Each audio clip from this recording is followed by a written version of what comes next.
It's time for the Douglas Coleman Show. Mr. Smooth and Savvy is joined by guests from all walks of life. From the entertainment industry to authors to political and social commentators. The famous and not so famous. The controversial and the light and fluffy. We have it all. Now, here's Douglas Coleman.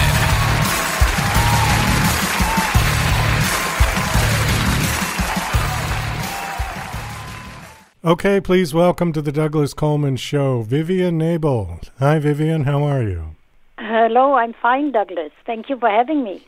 Well, thank you for coming on the show. I appreciate it. So you've got 2 books out, and we're going to talk a little bit about both of them. The first one is called From Rebel to Champaign. Now, when did you write that book? I wrote that book, I think it was about 2.5 years ago. Okay. And the book is basically your life story, like a memoir? Right. It's my memoir.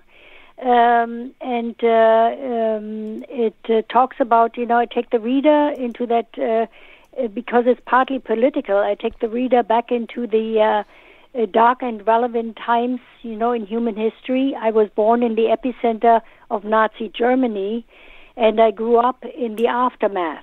And so that was very tough. I was an illegitimate child, and my mother struggled to keep me afloat and kept me from falling bombs and Soviet attacks, and it was a very tough beginning. So I share I really want to share that with people. Can I ask what year you were born? I was born 1943. 1943, okay. All right. Yeah. I know it's not polite to ask age, but at the height of Nazi Germany. Okay, so how long were you in Germany?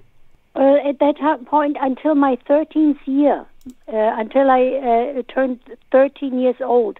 That's when my family decided to immigrate. That is, my mother decided to immigrate to Canada to seek for a better life.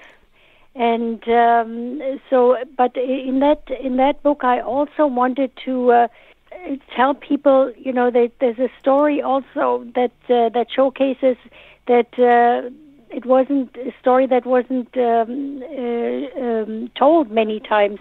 How the German people suffered.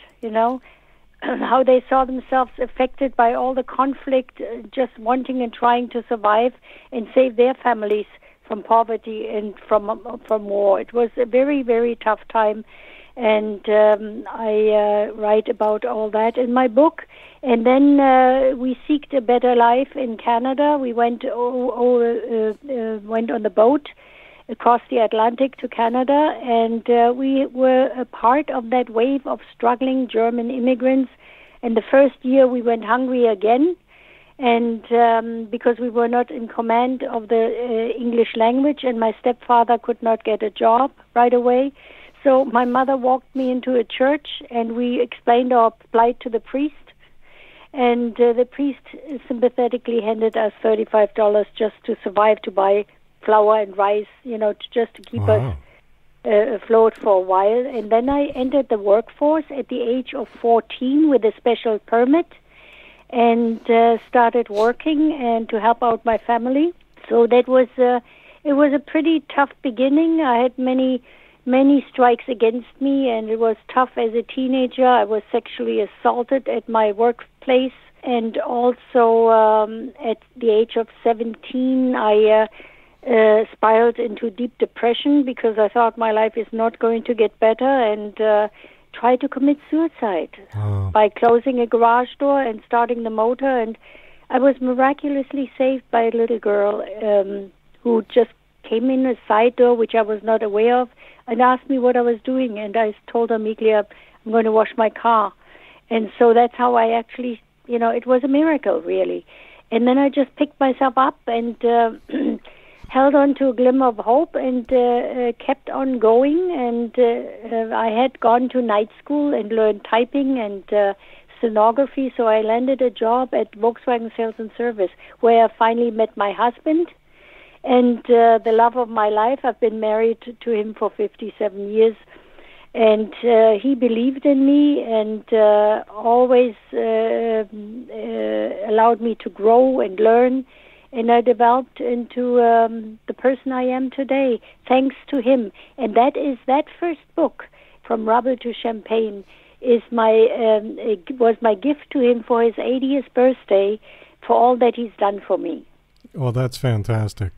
I wanted to ask you something about when you came to Canada. Did you experience any anti-German sentiment or bigotry because of your German heritage? Yeah, that's a very good question, because until 1955, they were not friendly toward Germans. No one was, and understandably so, to think about, what has happened. But from 56 on, it must have gotten better, because I did not encounter any hatred.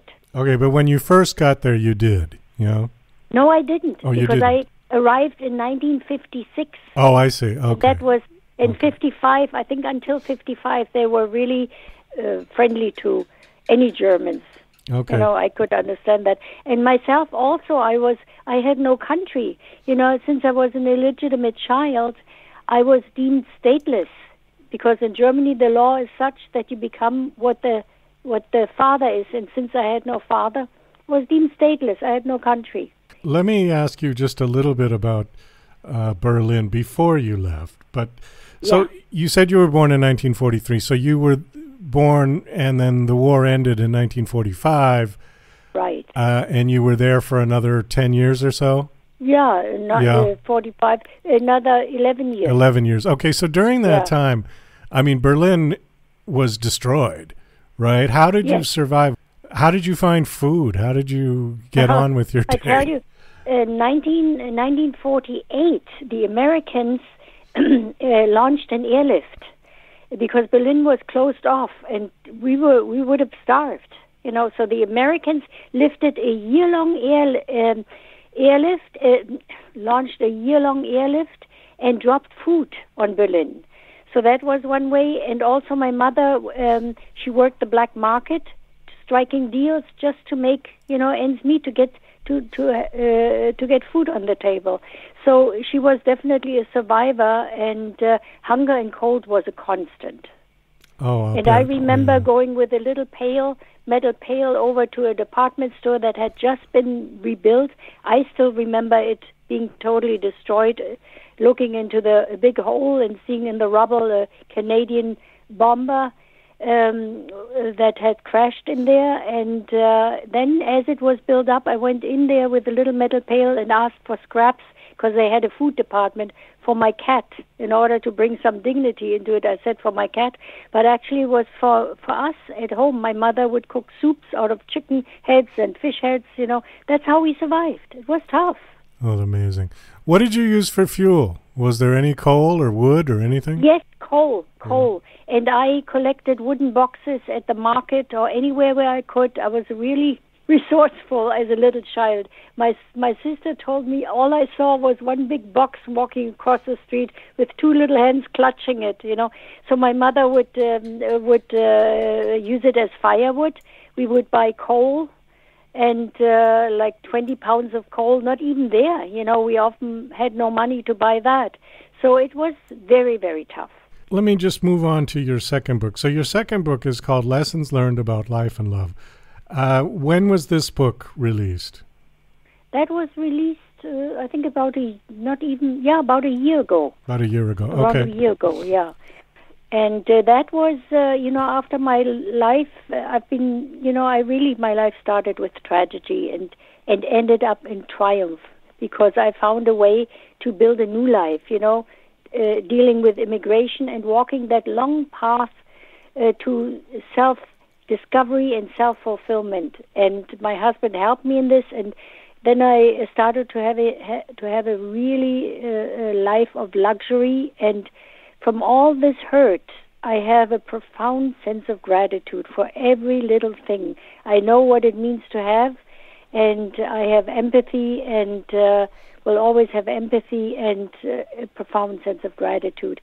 And then I wanted to grow and further myself, and I read a lot of books from the wise, the philosophers, the great minds and poets, and I instilled their wisdom into my life experiences. With other words, I actually applied it into my life. And so I wanted to share that with people that feel suppressed and defeated, and I wanted to show people in my book how to find fulfillment and meaning in life using their wisdom, which I apply in my life, because I know it works. And I also talk about the aging process. I'm now 79 years old, and it's the most beautiful stage of my life because of the wisdom. And I explain a little bit about the aging, find the good in it. Whatever is taken from us, it gives back to us as much, even more, I'd say. And then I also narrate the what we are going through right now. My husband has 2 severe illnesses, liver and heart. And I want to show people that with the positivity and optimism, we can still find joy and meaning, and we have a beautiful life together still. So the book, the second book, Lessons Learned About Life and Love, how is it set up? Is it set up as short stories, or give me an idea of how it's set up? Yeah, it's short stories. It's more like, let's say, it's each chapter. I talk about rituals.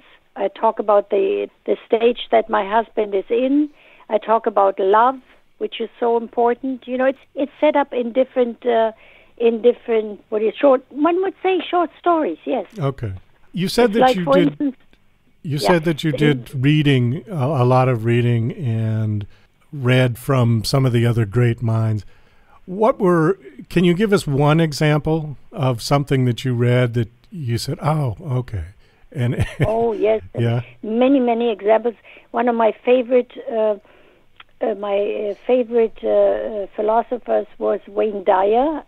He was my mentor. I've never met him, but he passed away. Sadly, I've never met him. I would have loved to, because he was full of great wisdom. And one thing when he talked about how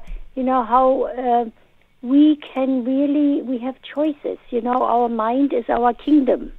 We can be depressed if we allow it. We have the choice. If you don't allow it to enter your mind, you don't have to feel depressed. You can decide whether you allow this to come into your mind. And also, as my husband is so ill, and he talked many years over 30 years ago, I read his book, Pulling Your Own Strings, where he talks about, how we'd say in every love story, oh, if I lose you, I will die, and I cannot go on. Without you, I could not go on. Well, we have to learn when circumstances change, we need to change ourselves. And we have to really reinforce the preciousness of life and say to yourself, I will go on, even though when it hurts. Life has always meaning, and it's too precious. That had an impact on me, which I think about it differently now, even though I'm very close. My husband is my part of me. We had the most beautiful long marriage, and so I also am prepared in my mind. If I lose him, I will go on. So I learned that as well. And Viktor Frankl, beautiful man, philosopher who was in the concentration camp, and for him it was all about purpose, and we need purpose in life. That is the key in life, because with a lack of purpose, we really don't have a full life. Well, I agree with you there. Purpose, purpose not just to do something for ourselves, also for the world around us. That keeps me going. That keeps the fire in me always burning. Purpose is a very big deal, and I talk about love and relationships and all health and healing and empathy. These are the things I touch in this book. Last question, and then we got to kind of wind this down. What advice would you give for somebody who's starting out at this point, teenager or a young adult who's just wakening up to this world? There's a lot of crazy things going on right now. Right. What would you tell them? I would give the advice would be always have hope in life. And when you're down, like for instance, I think I'd like to speak to teenagers especially because I was 17 when I tried to commit suicide. When you're down, you have to understand that life is not static. It changes, even if we don't want to. There's always better waiting for us. That is my message. Well, I think and to that's a cope great message. with challenges in flexible ways. Cope with challenges in flexible ways. Okay. In flexible ways, right. We are always going to be confronted with challenges and suffering and pain. That is part of life. But how we cope with it, that makes all the difference. And that's up to us. Life is a question of interpretation.